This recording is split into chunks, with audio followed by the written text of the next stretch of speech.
Olá, gente, tudo bem? Segunda-feira, estamos juntos para mais um boletim com informações sobre a pandemia no Brasil e também no mundo.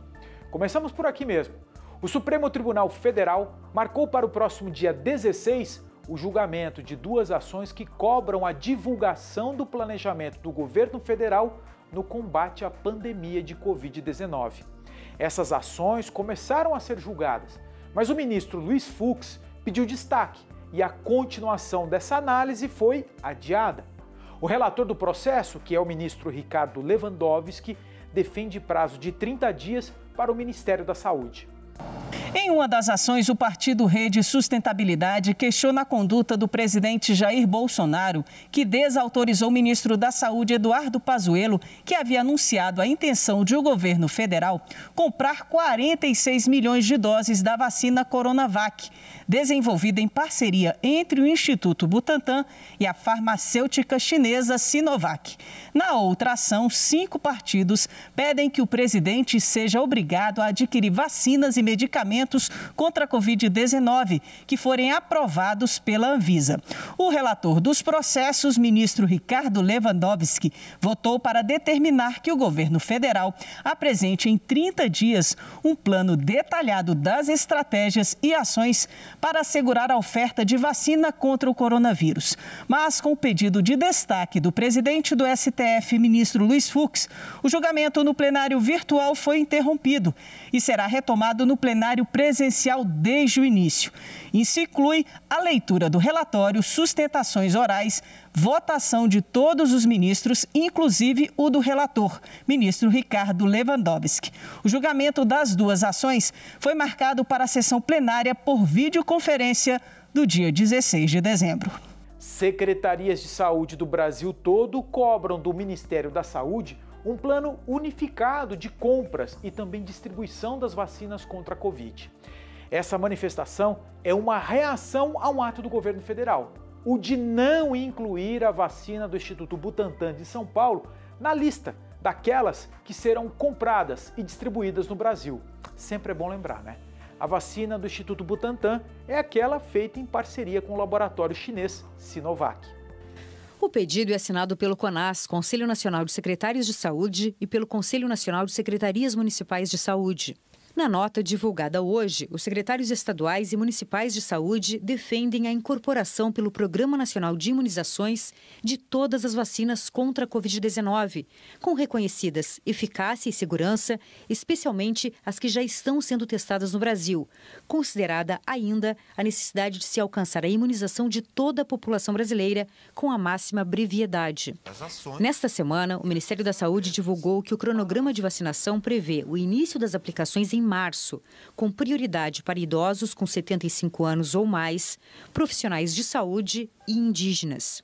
Segundo o governo federal, o Brasil tem quase 150 milhões de doses de vacinas garantidas por meio dos acordos entre a Fiocruz e a AstraZeneca e a COVAX Facility, iniciativa da Organização Mundial da Saúde. O Ministério da Saúde deixou de fora a Coronavac, que está em desenvolvimento pelo Instituto Butantan de São Paulo com a chinesa Sinovac, o que preocupa os secretários de saúde. Isso porque o número de doses anunciado pelo Ministério é insuficiente para imunizar toda a população brasileira. Os secretários temem que, sem a coordenação federal e sem a aquisição de vacinas de todos os fornecedores disponíveis, apenas as populações de São Paulo e, eventualmente, de algum outro estado que compre a vacina do Butantan sejam imunizadas em massa. Segundo os secretários, diferentes cronogramas nos diversos estados gerariam iniquidade entre os cidadãos das unidades da federação, além de dificultar as ações nacionais de comunicação e a organização da farmacovigilância, que será fundamental com uma nova vacina. A Rússia informou ter vacinado 5 mil pessoas em apenas 5 horas contra a Covid neste fim de semana, o primeiro depois do anúncio da campanha em massa. Em apenas 24 horas, cerca de 29 mil pessoas testaram positivo para a Covid-19 e mais de 500 morreram pela doença. Os dados foram divulgados no dia em que começou a campanha de vacinação em 70 clínicas espalhadas pela capital Moscou, epicentro da doença no país. Profissionais de saúde, professores e assistentes sociais têm prioridade na imunização. O prefeito disse que 5 mil pessoas receberam as doses nas primeiras 5 horas. Outras cidades devem começar a imunização na próxima semana. A vacina russa, Sputnik V, ainda está na terceira e última fase de testes clínicos. País mais afetado pela pandemia, os Estados Unidos tiveram uma das piores semanas da Covid-19. O recorde de casos em 24 horas foi atingido ontem, com mais de 226 mil novas infecções. O país já tem mais de 14 milhões e meio de casos confirmados e 280 mil mortes. Em Portugal, o governo anunciou hoje uma flexibilização das restrições para as festas de Natal. As viagens domésticas foram liberadas entre os dias 23 e 26 para que a população passe o feriado com os familiares. Ainda assim, as autoridades pediram cuidado com a propagação do novo coronavírus. É fundamental que todas as famílias tenham a compreensão que devem organizar as suas celebrações, os seus momentos de encontro, os seus momentos de partilha, tendo em conta os riscos que existem. Não há limite de quantas pessoas podem se reunir por família. E o toque de recolher em vigor no país será das 11 da noite às 2 da manhã na noite de Natal. As festas de Réveillon continuam proibidas e as reuniões ao ar livre serão limitadas ao máximo de 6 pessoas. Portugal começará a vacinar a população em janeiro. Uma pesquisa do setor mostra que 3 em cada 10 brasileiros faz planos para viajar neste fim de ano para curtir o Natal ou Réveillon fora de casa. A mesma pesquisa mostra que itens de segurança sanitária são procurados por estes turistas e que o setor se prepara para lidar com essa demanda. No próximo dia 20, Bruna viaja com uma amiga para o Rio de Janeiro. Vai ser a primeira nesse período de pandemia. No site de reservas, o hostel estava com uma tagzinha escrito que ele estava dentro dos padrões das normas do Covid. E isso foi determinante para escolher. A mesma preocupação do Leonardo, que vai viajar com a família. É um hotel que em todos os aposentos já tem álcool gel. Eles, ao receber as pessoas, eles medem a temperatura e nas piscinas há um distanciamento, uma orientação de distanciamento, né? Mesmo com a pandemia, muitos brasileiros pretendem viajar.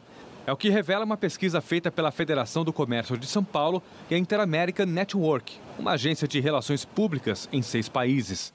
3 em cada 10 pessoas entrevistadas disseram que querem pôr o pé na estrada ainda este ano. Só que agora, a maioria se preocupa se o lugar tem políticas de segurança sanitária e atrai aglomerações. Como ainda há restrições de brasileiros nos Estados Unidos e Europa, 5 em cada 10 pessoas vão escolher roteiros pelo Brasil. A praia é o principal destino, seguida pelo turismo cultural e pelo ecoturismo. 17% vão de carro. Quando ele busca um destino, ele busca focando nisso.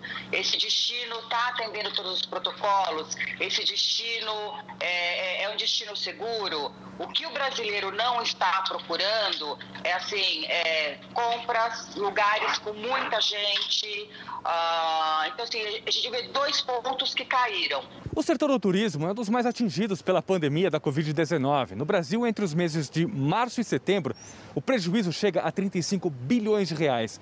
Uma queda de mais de 40% nas receitas em comparação com o mesmo período do ano passado. Uma retração puxada pelos setores aéreo e hoteleiro. Para sobreviver na pandemia, o setor tem que se adaptar. Eu, como empresário, preciso comunicar adequadamente quais são as regras e como eu lido com essas regras. Sinalização de chão, orientação constante, um treinamento específico para poder lidar com conflitos, porque vai haver cliente que não quer, atender as regras, mas a gente está com relatos quase todos muito positivos. Foi rapidinho, né, gente? Este boletim informativo termina aqui. Nós voltaremos ao longo da programação. Combinado? Até a próxima.